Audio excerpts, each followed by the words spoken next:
Bonjour, j'espère que vous allez bien. Pessah 5785, quelques divrei Torah avant de rentrer dans le Shabbat Hagadol qui va cette année se situer exactement en fait la veille de Pessah. Pessah, ça sera demain soir. Et donc demain dans la journée, on sera veille de Pessah qui tombe Shabbat. Euh, Qu'est-ce qu'on peut dire d'intéressant à Dvar Torah, peut-être pour la table de Pessah ou la table de Shabbat? Eh bien, nos sages expliquent que le pain, en fait, il est fait de quatre éléments: l'eau, la terre, l'air et le feu. L'eau, eh bien, c'est l'eau qu'on va mélanger à la farine qui vient de la terre, puisque c'est du blé. Donc, on a de la terre et de l'eau. L'air, c'est quand la pâte va gonfler. Là, on parle du pain, du chametz, d'accord? Donc, de l'eau, de la terre, c'est de la farine de blé. De l'eau, c'est quand on va mélanger l'eau à la farine pour en faire une pâte. Quand la pâte va lever, eh bien, ça va se remplir d'air. Donc, on a eau, terre, eau, air. Et le feu, c'est quand on va enfourner cette pâte levée pour en faire du bon pain chametz. Donc, le chametz, il est composé des quatre éléments: eau, terre, feu, air. Et la matzah? Ah, la matzah, elle est composée de terre, puisque c'est aussi du blé, avec laquelle on va faire de la farine. Elle est composée d'eau, puisqu'on va faire une pâte. On va mélanger la farine avec de l'eau, donc ça va faire une pâte. Mais il n'y a pas d'air, on ne la fait pas lever. On la met directement au feu. Donc la matzah tout seul, c'est de l'eau, de la terre et du feu. Mais il n'y a pas d'air. D'où va venir l'air? Eh bien, de toute la neshima, c'est le souffle qui va sortir de la bouche, de notre bouche le soir de Pessah. Ça va être l'air qu'on va associer au fait de manger la matzah. Ça, c'est Pessah. C'est-à-dire qu'on voit que l'air, en fait, qu'on va rajouter à la matzah, au lieu de la rajouter dans sa fabrication, eh bien, on va la rajouter en plus. Et donc, à la finale, on voit qu'il va y avoir un tikkun du chametz. Un tikkun du chametz par rapport à l'air qu'on va expulser de notre bouche quand on va faire des divrei Torah. Et de là, vous comprenez que, en fait, la mitzvah centrale, il y a les Arba Kosot, il y a la Chilat Massa, la mitzvah de manger la Massa, mais la mitzvah centrale de la soirée, c'est ces divrei Torah. Sah. P, la bouche en hébreu, Sah, la sira qui raconte, qui parle, la bouche qui parle. Il faut multiplier, multiplier, multiplier toutes les paroles à propos de la sortie d'Égypte qu'on va pouvoir donner, qu'on va pouvoir dire ce soir-là. Et c'est tellement vrai que Kol Hamarbe divrei à Yitzhak Misraïm, tout celui qui multiplie, c'est ce qu'on dit dans la Gada, tout celui qui multiplie les paroles de Torah à propos de la sortie d'Égypte ce soir-là, donc là, ce soir du Seder de Pessah, eh bien, Arézé Meshubar, il est digne de louange. Ça veut dire quoi qu'il est digne de louange? C'est pas parce qu'il a multiplié les paroles de Torah sur la sortie d'Égypte qu'il va être digne de louange, comme on pourrait croire dans le texte, non. C'est parce qu'il est digne de louange qu'il va avoir la force d'être marbé d'ivrei Torah, de multiplier les divrei Torah sur la sortie d'Égypte. Attention, multiplier les livrets Torah sur la sortie d'Égypte, on ne parle pas pendant le Seder, on parle après le Seder. Parce que dire des paroles de Torah pendant le Seder sur la sortie d'Égypte, c'est normal, c'est la mitzvah. Il n'y a pas à avoir des shvarim. On n'a pas à nous faire des louanges sur ça. C'est la mitzvah, on a été fait pour ça, donc il n'y a pas de louange. Donc si on parle de Arezé Meshubar, voici qu'on est digne de louange. C'est pas sur la mitzvah, parce que la mitzvah, on n'a pas de louange. On est né pour faire la mitzvah, on fait la mitzvah, on a fait notre travail. Les louanges, c'est si on fait plus que la mitzvah. Et faire plus que la mitzvah, c'est après avoir mangé la ficomane. Donc, quand le texte de la Gala dit tout celui qui multiplie les paroles de la Torah sur l'histoire de Issa Misraïm, voici qu'il est digne de louange, c'est après la ficomane. Après la ficomane. Et pourquoi il est Meshubar? Parce qu'il a bien fait son seder. Donc, en remettant les choses dans l'ordre, on fait bien son seder. On a le digne de Meshubar parce qu'on a fait impeccablement son seder, tout ce qu'il faut là où il faut au bon moment. Et comme on est Meshubar, on a encore l'énergie, une énergie incroyable pour sortir des Mefarshim, c'est-à-dire des commentaires, des commentateurs, et commencer à raconter des midrashim, des commentaires, plein de choses sur ce qu'ils ont vécu en Égypte pendant l'esclavage d'Égypte. Et là, en fait, cette énergie-là, elle va faire qu'on va multiplier les livrets Torah, comme l'histoire de Rabbi Akiva, Rabbi Tarfon, Rabbi Eliezer, etc., qui ont raconté l'histoire de la sortie d'Égypte toute la nuit et que leurs élèves leur ont dit Igi Azman Kehat Shema. C'est la preuve qu'ils étaient Meshubachim, ils étaient dignes de louange, ils avaient fait un céder de folie et donc ils avaient la force, ils avaient l'énergie pour sortir des commentaires.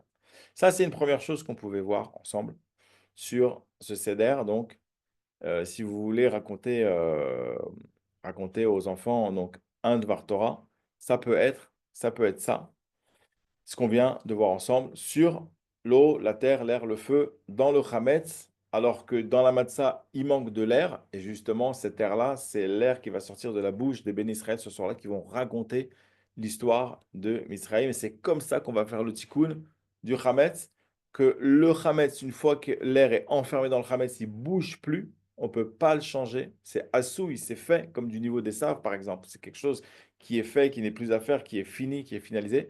Alors que dans la matzah, on peut rajouter autant d'air. On va manger la matzah et en même temps, on va rajouter de l'air. Avec cette achilat matzah, c'est les divrei Torah, où là, c'est infini. La matzah, justement, elle nous donne la possibilité que l'air qu'on va ajouter à côté, c'est-à-dire les divrei Torah, sont infinis, pas comme dans le Chametz. Et vous pouvez rajouter aussi que est digne de louange celui qui a réussi son seder. Comment on sait qu'on a bien réussi son seder et qu'on est digne de louange, qu'on est Meshubachim? Eh bien, parce que une fois qu'on a fini la ficomane, on n'a pas envie d'aller se coucher. On n'est pas épuisé, on se dit allez vite, mon lit, voilà, bah, au Hachem, ça y est, tous ces préparatifs, on a passé Pessah, ça y est, c'est derrière nous. Non, on a encore envie de sortir des livres, on a encore envie de donner un bonbon, une chips, quelque chose à l'enfant pour le maintenir éveillé, pour lui raconter tous les midrashim. Vous avez encore le temps de trouver. euh, dans toute la Gadote, il y a des midrashim, il y a beaucoup de commentaires où on explique énormément ce qui s'est passé pendant cet esclavage d'Égypte aux enfants. On peut leur expliquer, c'est passionnant parce que c'est du vécu, on voit comment ils ont souffert, on voit ce qu'ils ont subi, etc. Et les enfants sont passionnés par ça. Et là, vous avez vraiment gagné quelque chose. Autre chose qu'on peut dire, c'est c'est la soirée de la Emouna. Chaga Emouna, la fête de Pessah s'appelle Chaga Emouna. C'est-à-dire que c'est vraiment ce soir-là qu'il faut transmettre aux enfants.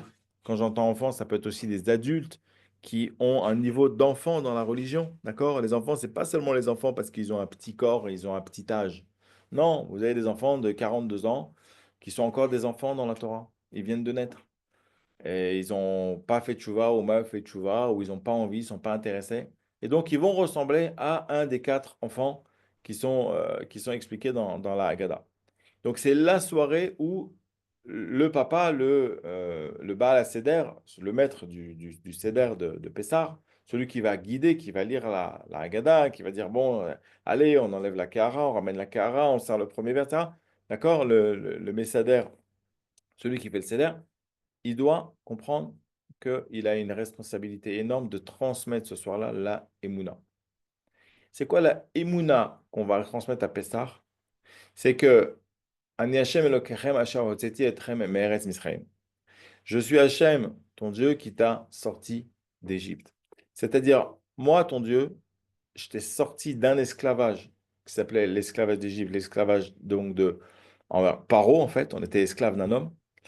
Et moi, je t'ai fait sortir de l'esclavage d'un homme pour te rendre esclave d'un Dieu, de moi en l'occurrence.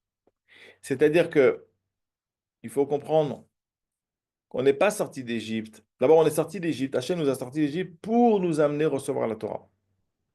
Donc, on est sorti d'un esclavage d'un homme pour aller à devenir esclave d'un Dieu. Et c'est ça toute la Emouna, en fait. Toute la Emouna, c'est comprendre qu'est-ce que c'est d'être esclave de Paro, de Pharaon, où ça nous mène à rien du tout. Ça nous mène qu'à des souffrances. Ça nous mène qu'à être un corps dont va profiter Paro et ses fidèles. D'accord? Il va profiter de nous pour nettoyer l'Égypte, pour faire du ménage. Il va profiter de nous pour nous faire toutes sortes d'atrocités par plaisir. Et ça nous mène à rien. Alors que être esclave de Dieu, c'est-à-dire accepter que Dieu, c'est notre Dieu, accepter qu'il a une Torah, c'est-à-dire il a une loi qui nous demande de respecter, Et lui montrer on fait de lui notre Dieu à travers le fait qu'on va faire ses mitzvot sans poser de questions, sans réfléchir, à part le fait comment on fait les mitzvot. Comprendre que cet esclavage d'un Dieu, ça va nous amener au Lamaba. C'est-à-dire, concrètement, Bepoal, c'est-à-dire sur le terrain, quand vous parlez à quelqu'un qui n'est pas dans la religion, il va dire, oui, mais attends, Shabbat, c'est que des interdits, moi j'étouffe. Regarde, si je veux avoir une copine, je suis obligé de me marier, je suis obligé de rencontrer ses parents, je suis obligé de faire ça. Si je veux travailler, je dois travailler honnêtement. Si je veux avoir des enfants, je suis obligé de les éduquer, je suis obligé de ça. C'est-à-dire, c'est beaucoup de contraintes, en fait, le judaïsme. C'est beaucoup de contraintes, oui. Mais c'est être esclave de Dieu. Et être esclave de Dieu, ça amène justement à une construction de la personne, ça amène à être dans la continuité, ça amène à l'éternité en fait, ça amène à l'épanouissement spirituel et matériel. Parce que celui qui est connecté à Dieu, il a la bracha. Il a la bracha dans le shalom bayit, il a la bracha dans le chinour, dans l'éducation des enfants, il a la bracha dans l'argent, il a la bracha dans la santé. Mais si des fois on est connecté à Dieu, il y a des problèmes de shalom bayit. Oui, mais c'est pour faire un tikkun, c'est pour réparer quelque chose. Et à la fin, il y a la bracha, donc on s'en sort. Alors que celui qui a la klala, il a le problème de shalom bayit et à la fin, ça divorce. Ça marche pas. On a un enfant tordu, même dans les familles religieuses qui sont connectées à Hachem, on a des enfants tordus. Mais on travaille et à la finale, ça sort bien. Un enfant, il sort bien parce qu'il y a la bracha d'Hachem. Alors que quand il n'y a pas la bracha d'Hachem, s'il y a un problème avec un enfant, eh ben, l'enfant il sort envoyé où il se drogue, il tue des gens, il va en prison. Ça finit mal parce qu'il n'y a pas la bracha. Et tout ça, ça vient de la connexion avec Dieu. Tout ça, ça vient d'être esclave de Dieu. C'est quoi être esclave de Dieu? C'est pas la contrainte. Être esclave de Dieu, c'est courir après la Torah et les mitzvot au niveau de ce qu'on peut faire. Hachem ne nous attend pas ailleurs que ce qu'on pourra faire. Hachem n'attend pas de moi que je sois Rabbi Shimon Bar Yochai.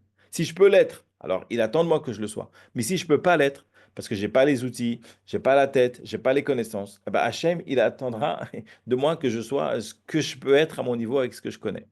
Et c'est très important de comprendre ça. La Emouna qu'on va transmettre aux enfants de ce soir-là, ça peut être encore des adultes mais qui sont encore des enfants dans la religion, ou ça peut être nos enfants tout simplement, qui sont des petits-enfants. La Emouna, c'est de comprendre qu'il y a une matière dans ce monde-là, il y a une matérialité. Si je la consomme de manière dévoyée, ça veut dire dans n'importe quelle quantité, dans n'importe quelle qualité, et sans limite, je vais devenir esclave de ça. Parce que on peut, même quelque chose de moutard, même de la nourriture, même des jeux vidéo, des jeux de cartes, de la nourriture, des choses qui sont autorisées, si je le consomme sans limite et sans être organisé, sans être soumis à des limites, eh bien, je vais devenir esclave de cette chose-là. Encore pire si je consomme des choses qui sont interdites, comme de la drogue, comme des choses dangereuses, on va dire, des choses dangereuses comme de la drogue, comme de la cigarette, comme des relations interdites avec des prostituées ou je sais pas quoi, etc. Encore pire que cette matérialité qui est contenue dans cette relation au monde, à travers des choses qui sont interdites par la Torah, encore pire que je vais m'y habituer et je vais devenir esclave de ça. Vient la Torah, c'est-à-dire vient le service d'Hachem, c'est-à-dire vient la sortie d'Égypte pour recevoir la Torah, donc vient l'esclavage envers Dieu, plutôt que l'esclavage envers l'homme, vient cet esclavage envers Dieu pour me sauver finalement. Pour me dire, voilà, tu sais, ça tu peux manger, mais ça tu peux pas manger. Ça tu peux manger, mais fais attention aux quantités.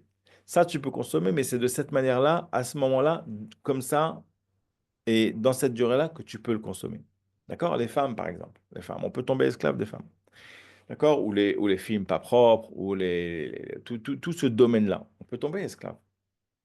Alors que dans la Torah, eh ben, si je veux m'approcher d'une femme, il y a des conditions, je dois la rencontrer, je dois rencontrer des parents, je dois me marier, et même après, quand je suis marié avec elle, il y a des conditions, il y a des moments où elle est autorisée, il y a des moments où elle n'est pas autorisée, etc. Tout ça, ça fait que le corps de la femme, eh bien, il va pas m'esclavagiser. Je ne vais pas être esclave d'une femme et j'ai besoin d'un corps nouveau régulièrement, tous les soirs ou toutes les semaines, j'ai besoin de changer de femme, d'avoir une nouvelle blonde dans mon lit, etc. Je ne vais pas être esclave ou de voir des films ou de voir des choses, je ne vais pas être esclave de ça, je vais le maîtriser.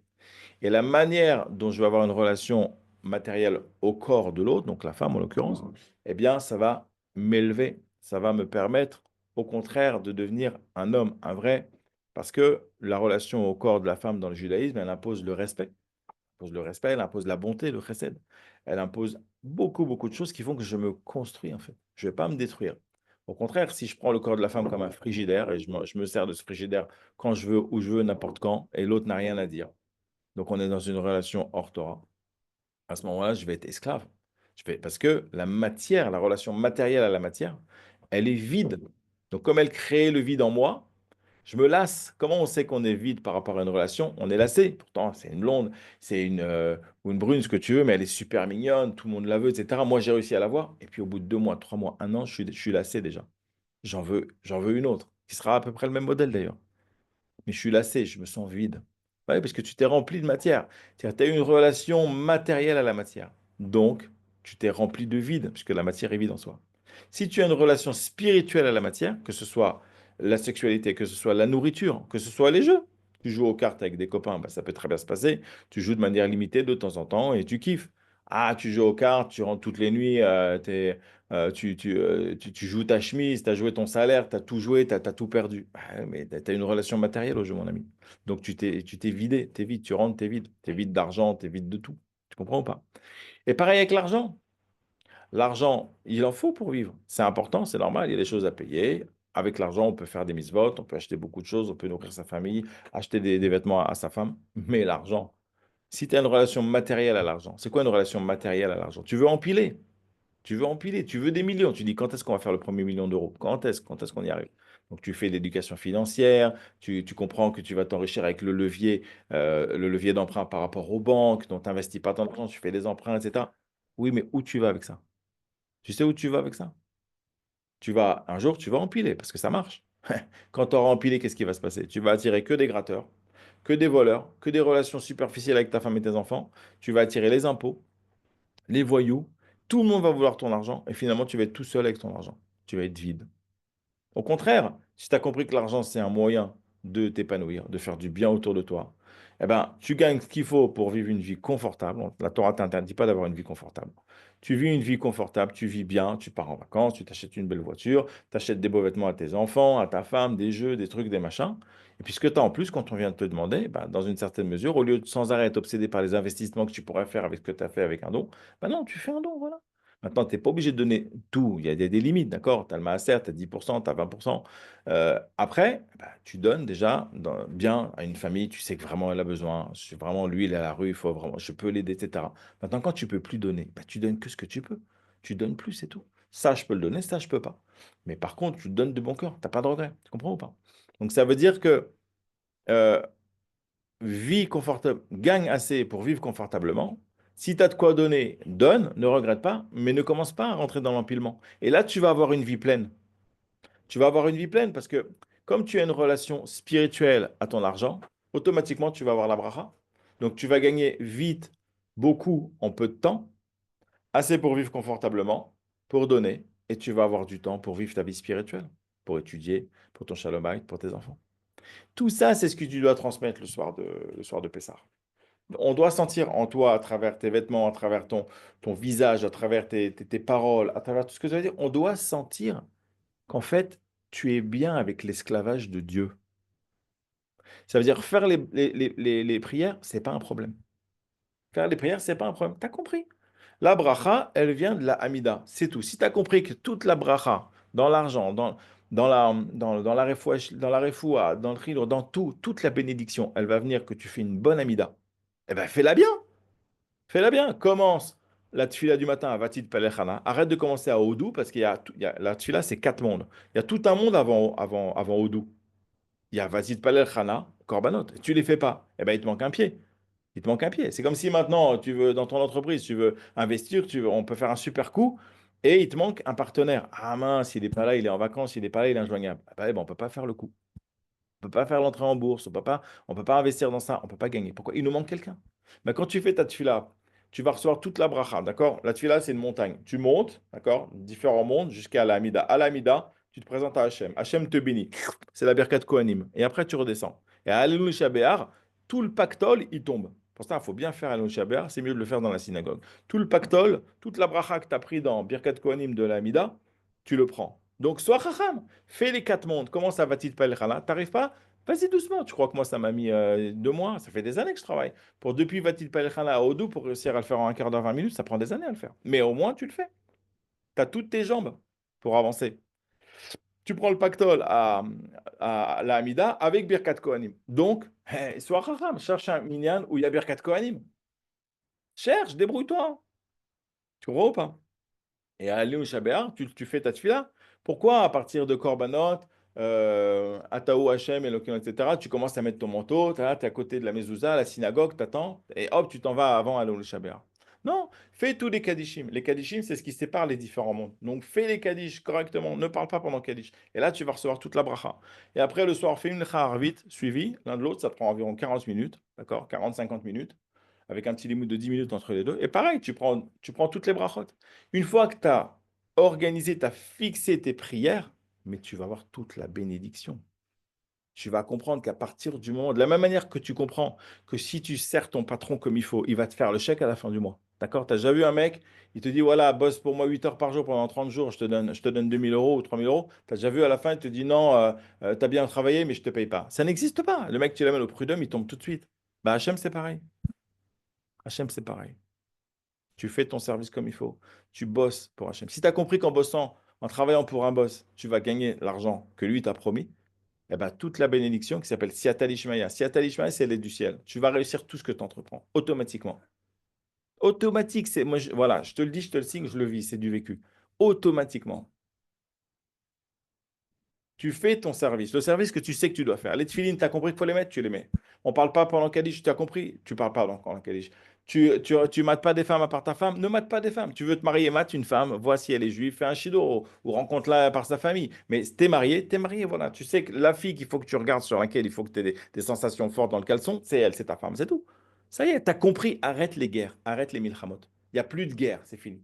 Arrête la guerre dans la cache arrête la guerre dans les femmes, arrête la guerre dans l'argent. Arrête la guerre. Arrête. Le boss, c'est Hachem. C'est lui qui te paye. Tu vas voir qu'à partir du moment où c'est lui, tu as compris que c'est lui qui te paye, tu dis voilà, maintenant c'est toi que je sers.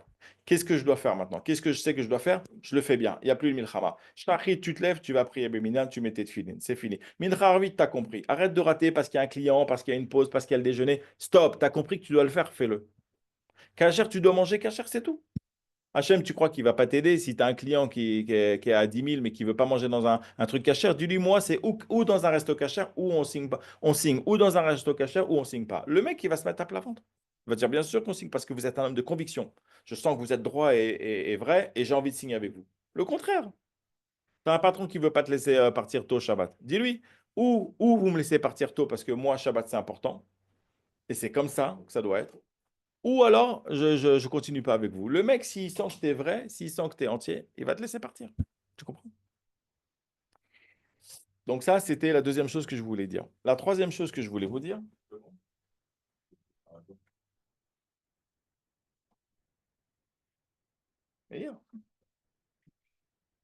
la troisième chose que je voulais vous dire, je ne sais pas si je vais vous la dire parce qu'en fait, on a déjà largement dépassé les temps.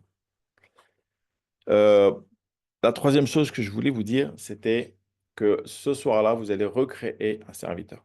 D'accord? Vous allez recréer un serviteur à travers les simanim, à travers le 0,1, à travers l'œuf, à travers le maror, le carpas, etc., sur le plateau de Pessah. Il faut que vous ayez dans l'idée qu'en fait, toutes les midotes qui sont contenues dans notre neshama, les midotes, c'est les comportements divins qui sont contenus dans notre neshama, à travers lesquels on va réussir à avoir une vie équilibrée et harmonieuse, sont contenus sur le plateau de Pessah. Le 0,1, c'est la main droite, c'est le chesed. C'est-à-dire, dans la vie, il faut donner. Il faut donner. Et l'œuf, c'est la main gauche, c'est le fait de retenir. C'est la gvoura, ce qu'on appelle. Correspond à Yitzhak Avinu. Abraham, Yitzhak. Yaladim. Abraham, Yitzhak. On donne. C'est comme si, par exemple, tu dis à ta femme, ouais, j'ai fait une super mitzvah, j'ai donné à la synagogue, j'ai fait un don, il y avait un pauvre et j'ai donné. Et ta femme, elle dit, t'as donné combien? Tu lui dis, bah, j'ai donné tout mon salaire. Ta femme, elle dit, ah, t'es fou. T'es fou, comment on va faire ça maintenant? On n'a plus rien. Parce que faut donner, mais il faut aussi se retenir, il ne faut pas trop donner. Et dans tout, c'est comme ça. Tu vas donner à tes enfants, mais il faut retenir. Tu vas donner à ta femme, il faut retenir. Tu vas donner dans le boulot, mais il faut retenir. Donc ça, c'est main droite, main gauche. C'est Zroa et l'œuf. Maintenant, ces deux midotes-là, ces deux comportements divins, à la fois donner, mais pas trop, retenir aussi ce qu'on donne, ils peuvent marcher que s'ils sont reliés au corps. Parce qu'évidemment, si tu as deux mains, mais qui ne fonctionnent pas en même temps, bah, ça ne marche pas. Donc il faut les relier par le corps. C'est pour ça que le corps, ça correspond au maror. Maror, c'est Tif Eret, c'est Emet, c'est Yaakov Avinu. Abraham, Yitzhak, Yaakov. Maintenant, pour agir en tant que serviteur, il faut que tu te déplaces, donc il faut les jambes aussi. C'est la jambe droite, la jambe gauche. La jambe droite dans le plateau, c'est la partie droite, c'est la charosette, et la jambe gauche, c'est le karpas. Ça correspond à deux midot. La jambe droite, c'est Moshe Rabbeinu, c'est Netzar. Netzar, c'est la capacité de se battre contre le Yetzer Hara, donc contre les forces du mal, pour être un bon serviteur de Dieu. Et la jambe gauche, c'est Hod, c'est Aaron à Cohen. C'est la reconnaissance, Hod. C'est-à-dire que bien que tu as réussi à vaincre le Yetzer Hara, mais d'un autre côté, ne crois pas que tu peux réussir à te battre tout seul. C'est que parce qu'Hachem il t'aide. Donc tu dois reconnaître que la victoire, elle vient d'Hachem. Ça, c'est la jambe gauche. Donc avec ça, tu as jambe droite, jambe gauche. Tu te bats contre le Yetzara, mais tu reconnais que c'est Hachem qui t'a fait réussir. Et il nous reste le Yesod, la Chazeret. Vas-y. Il nous reste, excusez-moi, j'ai beaucoup de visites aujourd'hui. Il nous reste le Yesod, la Chazeret, qui correspond à la Brit Mila de l'homme. D'accord? La Chazeret qui est en bas, donc le dernier siman sur le plateau. Et ça nous donne l'homme. Il manque la tête. C'est quoi la tête? C'est trois cerveaux. Chorma, Bina, Da'at. Cerveau droit, cerveau gauche et en arrière. Chokhmah bin Hadad, c'est quoi? C'est l'intelligence de l'homme, c'est la tête de l'homme qu'on met au-dessus du plateau de Pessah. Et en fait, ça correspond aux trois matzot. Vous avez compris? Donc les trois matzot, c'est les trois mochines, c'est les trois cerveaux de l'homme. Et en dessous, on a, vous avez compris, main droite, main gauche, tronc, ouais, le buste, jambe droite, jambe gauche et la Brit Mila. Et donc, on a un homme qui est couché, en fait, sur la table à travers le plateau de Pessah avec sa tête et son corps. Et c'est ça qu'on va recréer ce soir-là, parce qu'il n'y a pas d'Yetzirah ce soir-là. Il n'y a que la Neshama. Ça, c'est les midot qui sont contenus dans la Neshama, qui sont le plan de service divin qui vont nous permettre de servir Dieu depuis maintenant jusqu'à Pessah prochain. Et la femme, elle est où? Ah oui, il faut la femme. L'homme, c'est l'homme plus sa femme. Bah, la femme, c'est le plateau. Donc l'homme, il est couché sur le plateau. Exactement comme dans l'Arbat Minim, on a le loulav avec la harava et les hadassim, d'accord, qui représentent l'homme avec sa colonne vertébrale, avec un certain nombre de choses. Et le hétrog, c'est la femme, et on les associe ensemble. Ça, c'est pour Tishrei. Mais à Pessah, on a le plateau de Pessah, c'est la femme. Et toutes les midotes de l'homme, elles sont couchées sur le plateau de la femme. Pourquoi? Parce que l'homme, il peut avoir toutes les midotes qu'il veut. S'il n'a pas une femme pour le maintenir, pour le contenir, pour le diriger, il fera n'importe quoi. Une fois que vous avez compris ça, c'est ça qu'on a ce soir-là, qu'on doit avoir dans la tête quand on voit l'homme en fait représenté sur le plateau de la table de Pessah. Une fois que vous avez ça dans la tête, vous allez penser en fait, Hachem, moi je me recréais ce soir. C'est-à-dire quand vous allez manger le maror, quand vous allez manger Chochma Bina Vada'at, quand vous allez manger les matzot, etc., vous allez en fait recréer les capacités qui sont dans votre neshama de servir Dieu comme il faut. Et vous allez aussi beaucoup améliorer votre shalom bait, puisque vous avez le plateau avec, vous êtes couché sur le plateau ce soir-là. Qu'est-ce qui va se passer le lendemain? Au Sfartem Lachem, Machorat Shabbat, le lendemain de Pessah, donc le deuxième soir de Pessah, on va compter le Homer. La période du Homer, c'est 49 jours pendant laquelle on va travailler les midot, les comportements. On va se raffiner, on va se maturer pour recevoir la Torah à Shavuot. Quand est-ce qu'on reçoit la Torah? Un enfant, quand est-ce qu'il reçoit la Torah? À la bar mitzvah. À la bar mitzvah, il devient bar mitzvah. C'est-à-dire, il prend sur lui la Torah. Eh bien, c'est Shavuot. Le soir de Pessah, c'est un bébé qui va naître, un bébé spirituel. C'est vous, c'est l'homme de la maison avec sa femme. Pendant 49 jours du Homer, vous allez travailler les bons comportements. Vous allez améliorer vos comportements. Des bons comportements vont faire que vous allez devenir un Kéli, un réceptacle pour être de nouveau un serviteur, c'est-à-dire quand est-ce qu'on est serviteur? Quand on reçoit sur soi la Torah. Donc Shavuot, c'est la bar mitzvah en fait. Vous allez refaire votre bar mitzvah à Shavuot. Vous avez compris? Voilà, j'espère que ces divrei chizouk avant Shabbat de Pessah vous aideront. Je ne sais pas combien verront ça. De toute façon, je sais que les plus fidèles d'entre vous, dès que je poste quelque chose, vous regardez le Dvar Torah, même si c'est proche de Shabbat. Bon, là, vous avez le temps. De toute façon, je crois que Shabbat, c'est à 21h, 21h30 en France, je crois. Et nous, c'est encore dans 1 heure et demie. Je vous embrasse très fort. Pessah, Kacher, Pessaméa. On reste en contact. Bye.